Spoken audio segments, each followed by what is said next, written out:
DreamHack Astro Open is brought to you by Astro Gaming, Monster Energy, and Zowie.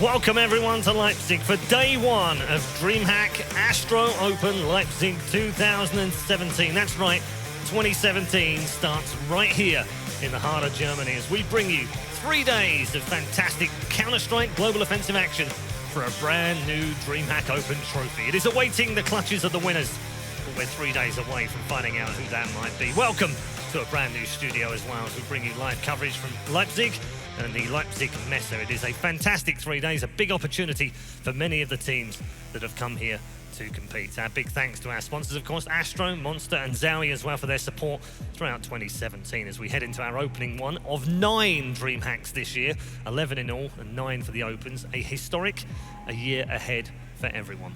It is time to introduce you to our panel members as well this morning, or this afternoon as we are right now. We've got Sponge alongside, we've also got Dust who's filling in for Lurpis. Everything okay? All good? G'day, mate.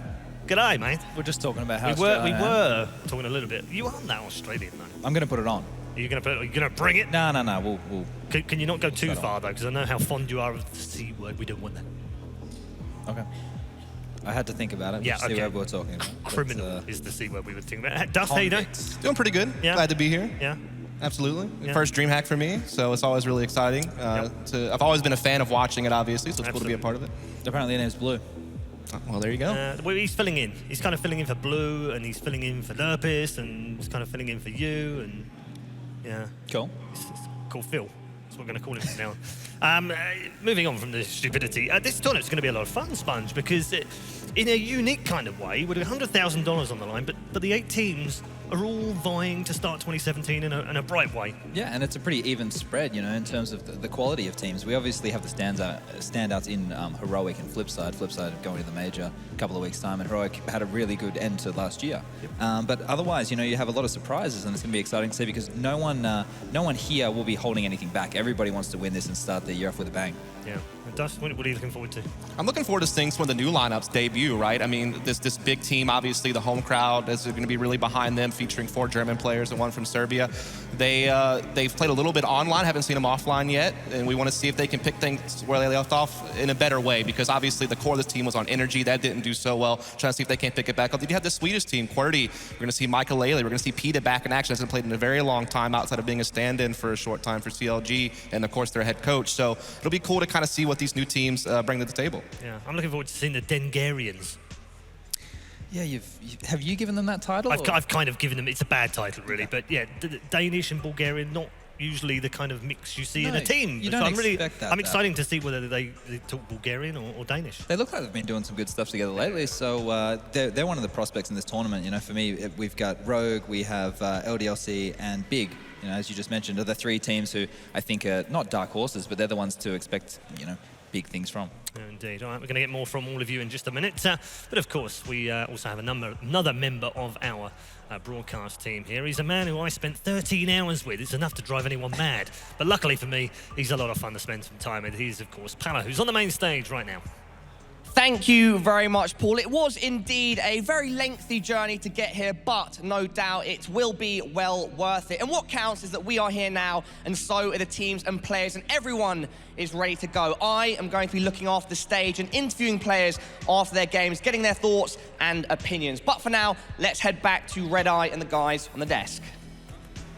Thank you very much, Pala. Yes, hopefully we'll get plenty more fun out of the man as well. He's famed for that bit of fun. I'm sure we'll be hearing some of his cheek throughout the next 3 days. Always looking forward to it when he interviews the players. Guys, we're going to take a look at the groups right now and show you the groups A and B. We have 8 teams across the 2 groups themselves, and maybe, I don't know, maybe we'll pick out a winner of these groups as well. Group A lines up like this: Heroic LDLC, Fnatic Academy, Quality. In Group B, I think slightly more difficult, Flipside, Vegas Squadron, Rogue, and Big. This is how they'll advance through. We'll have some initial matches in Group A. Best of ones, Heroic and Quality. That'll be our opening game, which we'll discuss in a little while. LDLC will go up against Fnatic Academy in Group A. And as I was saying, gents, I think it's very interesting the way that this is all planned out over the next few days. In particular, I want to talk about Group B, because Group B to me is very difficult. You've got Flipside versus Big as an opening match, which is already a tough game for both teams. But also Vegas Squadron and Rogue in there. And Vegas Squadron have shown us, Dust, in the last couple of months, they're capable of standing with some of the big teams. I mean, at least once they were, right? I mean, they did have that Come really on, don't take away the NIP game. Sorry. Yeah, so obviously they had that NIP game, right? That was a huge upset on Cash to knock NIP out of even being at the major, like a whole new low for that team. But this is where we find out, was that really something? Like, was that like a spark? Are we about to add some fuel to the fire? Are they about to show us something? Another big team from that region? Or was that just a fluke, right? Are they not going to be able to follow it up? That's like one of the big storylines for this event, which I know Lerpus would have mentioned. He wrote about it. So since I am feeling for him, I might as well throw that out there. So yeah, that'll be really interesting just to see if they can have some type of repeat performance at this tournament. Yeah, for me with Vegas Squadron and Big as well, because those are teams who we haven't really seen a lot of, and they're relatively new on the scene, the iterations of their lineups anyway. We know their map pools aren't very deep, so the best of ones help these teams. You know, they can get down to the Mirage or the Cage maps where they're comfortable on, and that hurts teams like Flipside and Heroic from Group A who have relatively deep map pools. So I think the best of ones always allow for good upset potential, and that's what Vega... Good fun for us. Yeah, that's what they were known for, with beating Nips, so maybe they can bring out some more surprises. Okay, format and prize money. It is best of ones early on, as you mentioned, then best of threes later on in the tournament. Obviously, semi-finals and the final. 100 grand on the line. It's serious money starting off the year. Yeah, no messing around. You know, it's good to have a high-stakes tournament straight off the bat. Come out of retirement, play a bit. I'm all good. You done? Yeah, I'm done. All right. I said I won't play again, so I'll stick to it. Okay. Yeah. Do you not look at the prize money now, and it's going up and up and up, and all the salaries that are coming up? Do you not look at that and think, maybe we didn't kind of peak? Oh, we could get like into late it. enough. We could, but I don't think I could play in a professional team within Australia. You know, there's not enough money there. Right. Yeah, so I'd have to go to America, and nobody wants to do that. No one wants an Australian and an American team? No, I just meant nobody wants to live in America. Oh, right, okay. Yeah. Well, let's Wow. move off that Right. particular political subject immediately, and we'll get into our opening match of the day. Interesting, this matchup as well, to start things off. What are your thoughts on these two teams? Well, for QWERTY, there's really not much to know, right? I mean, obviously, we know some of the players are going to be recognizable. Peta, obviously, a coach for many different teams. He hasn't played, like, full-time in, like, several years, though. So this is him actually trying to come back. I'm sure he's probably going to be leading this team if I had to guess. So see what type of tactics he can put together with this team, see if he can transfer that coaching leadership into an in-game leader role. And then you have this Heroic team who, for a while there, looked really hot in the Danish team. Like, they were even beating up on Dignitas and Astralis for a short bit, like at Powerland and such. But they kind of cooled off a little at the end of the year. But there's definitely a lot of talent on this team, particularly Nikolai, very young guy, and then Valda, of course, the big standout. So this is like one of the teams that we favor to make the finals and perhaps even win the whole thing. And this is their opening match against a really unknown value. So it's going to be a really interesting best of one to take a look at. All right, let's take a look at our opening team of this particular opening match of the day. Of course, things early on here. If you've got any thoughts on exactly what's going to go down, make sure you do use the hashtag on Twitter, #DHOpen. Let us know who you might be winning in this opening matchup. We'll start with Heroic. They do start Sponge as the favourites for this tournament. Is that not a little extra pressure for them? I think them and Flipside definitely, you know, have the pressure on them because these are the two teams we're going to expect something from. Flipside are gearing up for a major. You know, they need to be hitting their peak form right about now, just before they get into that. And Heroic, they want to start the year strong, obviously. Yeah. Like Dust just said, you know, the middle of last year was when we saw some really good stuff from Heroic. I think that's because they powered through the player break while the other teams, you know, they took a bit of a break and they came out fighting, and it took everyone else quite a while to catch up to them. So Valda, as was mentioned by Dust as well, he is probably, before you're going into this event, you could say he's the best player here today, you know? And he's so solid. Like, he's just a guy who can, he's like a turret, sits there and gets the 2 to 3 Ks with no drama. You've got the old dogs in the team like Modi and Freeze who have been playing for God knows how long. Snappy as well, all from the 1.6 scene. And then the new guy, Nico, another Nico, is the AWPer. So exciting things from him, I think. Yeah, Valda in particular, if you looked at the player pool coming into this, Dust, you'd have looked at the players and thought, who am I looking forward to watching again? In particular in 2017, and you'd have to say it was this man. Absolutely. Valda is certainly good enough to be amongst the elite teams in the world. I mean, if there was ever a need on one of the other Danish teams for a player, Valda, I think, would be probably the first option. He's just an incredibly talented player. He's a very strong rifler on both sides of the map. He's like really locked down on some of the CT sides, you'll see, but he's also very active in being able to create space, make plays, you know, get map control for his team.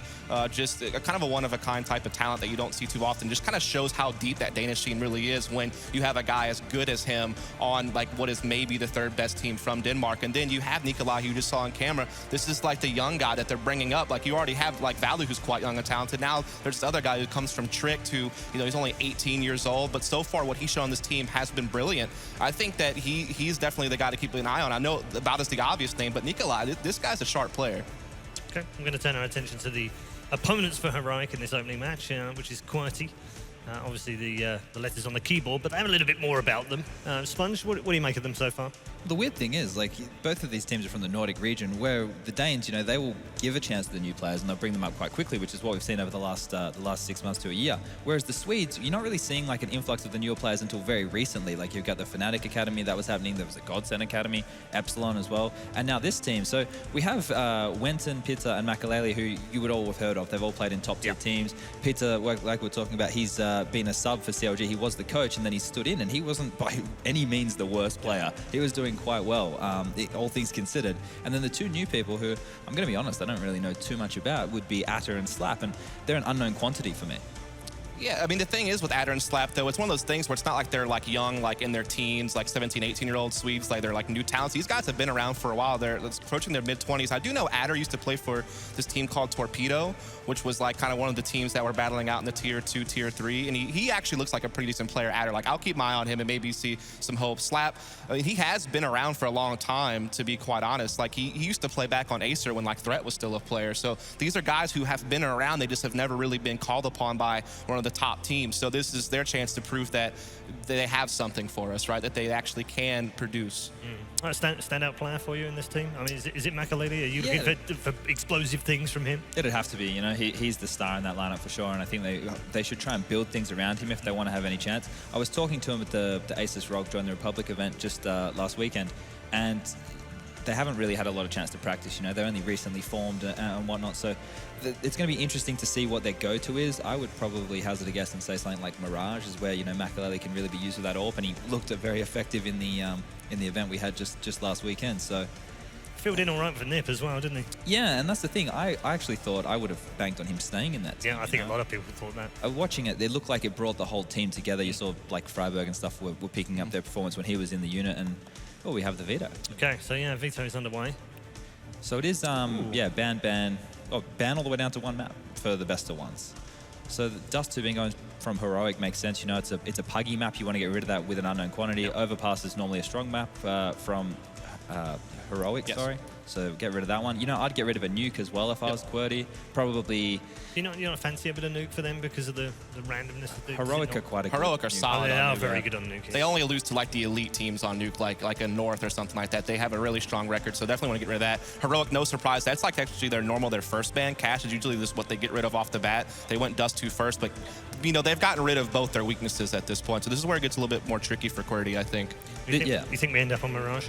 Hopefully for Qwerty's sake, but Heroic are in the driving seat. We're talking about the depth of their map pool here, and they basically get to decide what they want to play. I think they'll be comfortable. I think they'll probably go towards Cobble, actually. It's a more strategic map, you know. They have more structure. Qwerty don't really have a lot to fall back on. They won't have a lot of depth in their strategies in the way they can approach the game. It'll just be star performances, what they'll be relying on. And it will be Cobble, okay. I think. It could be Cobble. It also could still be Train. Yep. Yeah, so that's the decision that Qwerty is going to have to make here. I mean, which do you feel they favor, Dust?